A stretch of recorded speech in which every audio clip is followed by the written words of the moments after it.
விருப்பப்பட்டா government வேலை, மாசம் 10,000. 10,000 பத்தாதுன்னு உனக்கு செலவு பண்ணி காட்டுறா 10,000 நான் பாக்குறேன்.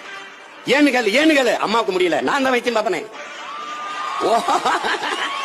அவள் உன் தாய் அல்லடா, என் தேசத்தின் தாய், என் தேசத்தின் தாய்.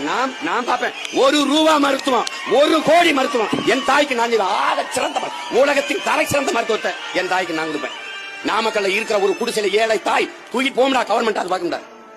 ஏன்னா சட்டம் போடுவேன், மருத்துவத்தின் தரத்துக்கு அமைச்சரை எந்த வெங்காயமா இருந்தால் ஓட முடியல அரசு மருத்துவமனையில் படுங்க. யார் நீ அமைச்சரா? உன் மையம் அரசு பள்ளியில் தான் படிக்கணும். உலக தரத்துக்கு கல்வியை கொடுத்துருவேன், இலவசம். சரியான சமமான தரமான கல்வி இலவசம், சரியான சமமான தரமான மருத்துவம் இலவசம். ஏன்னா அறிவை வளர்க்கும் கல்வி, உயிரை காக்கும் மருத்துவம் வியாபாரம் இல்ல. தனியார் முதலாளி வச்சிருக்கான பள்ளிக்கூடம், அவன் வச்சிருக்கான மருத்துவமனை, போட்டிடா எனக்கு அவனுக்கு சண்டடா. 8 கோடி மக்களால் நிறுவப்பட்ட அரசு தர முடியாததை ஒரு தனியார் முதலாளி தந்து விடுவான் என்றால் அரசு எதுக்காது? எதுக்கு இந்த அரசு?